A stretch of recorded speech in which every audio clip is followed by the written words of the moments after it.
Nossa primeira entrevista do dia, ao vivo por Skype, com a médica Ana Paula Penha Dias, neurologista formada pelo HC USP e especialista pela Academia Brasileira de Neurologia. Com ela, vamos abordar a mudança dos protocolos de atendimento diante da possibilidade do AVC ser uma das primeiras manifestações da Covid-19. Boa noite, doutora. Seja bem-vinda ao Plantão da Saúde. São vários os relatos de acidente vascular cerebral em pacientes jovens, inclusive, e saudáveis, devido à ação do novo coronavírus. Isso se deve aos coágulos que a doença provoca? Como isso ocorre e quais os cuidados que se deve ter? Olá, boa noite, obrigada pelo convite. Então vamos lá, ainda não está muito bem estabelecido de que forma o coronavírus atua levando a um maior índice aí de AVC, de acidente vascular cerebral. Existem algumas hipóteses, né? E a principal hipótese hoje em dia é de que seja pelo distúrbio de coagulação que o vírus provoca, que vai formar aí uma quantidade maior de trombos, de coágulos, levando ao AVC, né?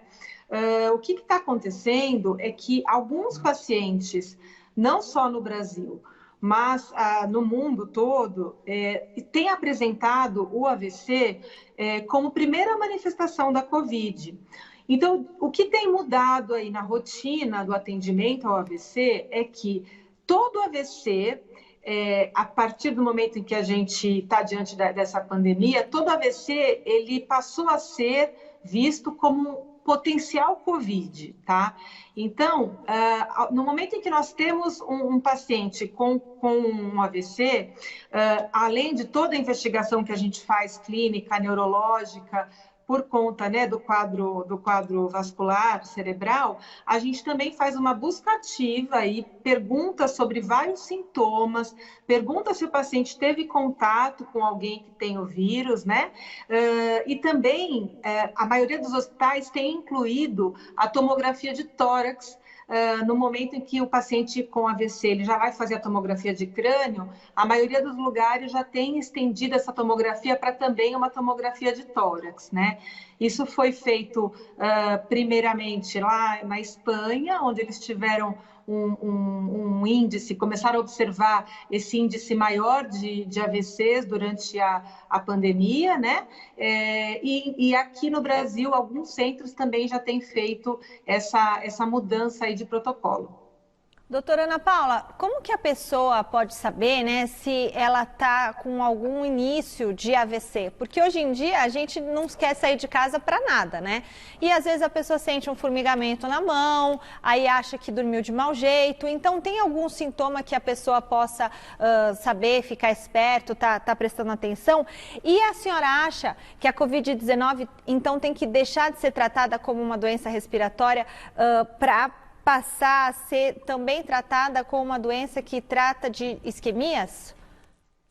Olha, já está havendo, né, essa mudança aí de concepção da Covid, ela está deixando de ser apenas uma doença infecciosa para se tornar realmente uma doença sistêmica, né? Quer dizer, ela deixa de ser uma doença apenas pulmonar e passa a ser uma doença que pode acometer outros sistemas. A gente tem visto isso no sistema renal, cardíaco, né? Relatos de pacientes com infarto agudo do miocárdio e também AVC.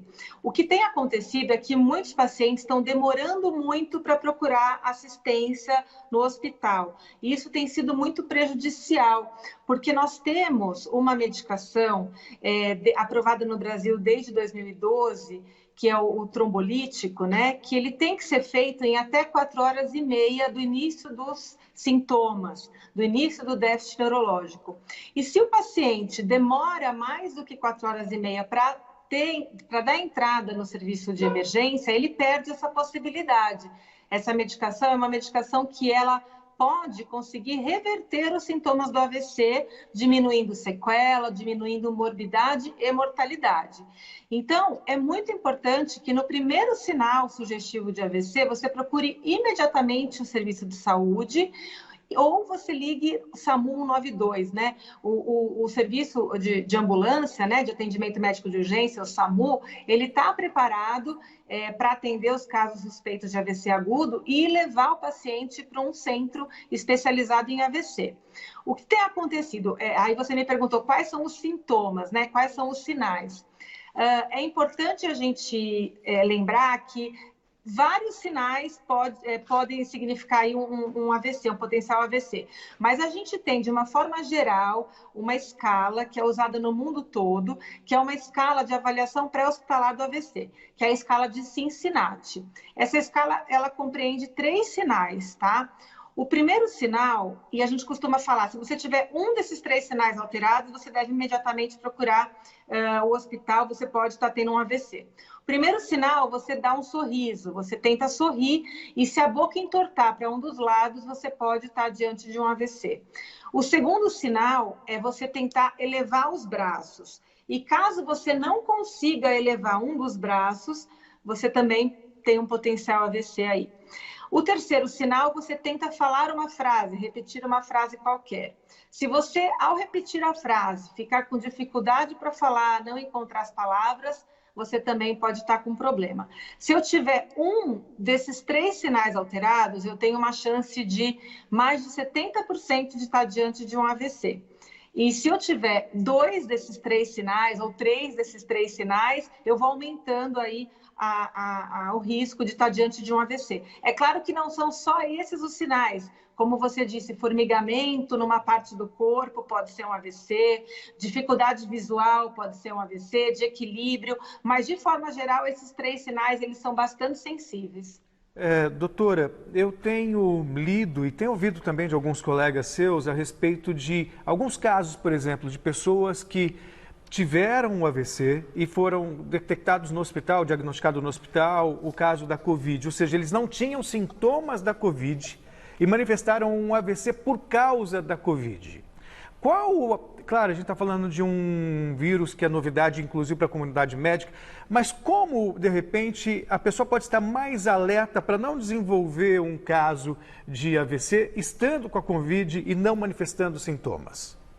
Bom, primeira coisa é assim, para a gente se prevenir do AVC, a gente tem que evitar todos aqueles fatores de risco que a gente já está acostumado a falar para todas as doenças cardiovasculares, né? Então, cuidar aí da sua pressão, controlar açúcar, diabetes, colesterol, peso, né? Obesidade também aumenta muito a chance do AVC, sedentarismo, tabagismo, etilismo, enfim, todos aqueles fatores que a gente já sabe que são de risco. Então, se o paciente ele tem risco para um AVC, ele continua tendo mais risco para o AVC, inclusive durante a pandemia, tá?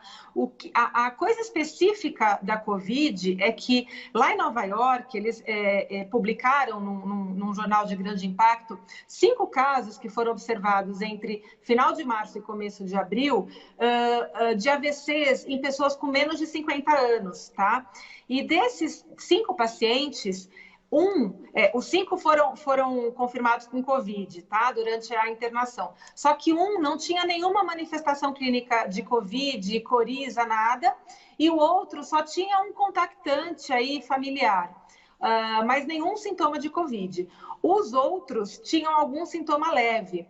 E isso trouxe aí esse alerta, né? Já era alguma coisa que já vinha sendo observado na Itália, na Espanha, e isso levantou aí o alerta de que talvez o AVC seja uma potencial forma de primeira manifestação da doença. Muito obrigada, doutora Ana Paula Penha Dias, que é médica neurologista, formada pela HC USP, especialista pela Academia Brasileira de Neurologia, falando com a gente aqui sobre AVC e Covid. Obrigada, viu, doutora? Obrigada, boa noite. Seja sempre bem-vinda, boa noite. Mas é impressionante, não? Essa doença que afeta tudo, impressionante. Olha, o movimento nas agências da Caixa Econômica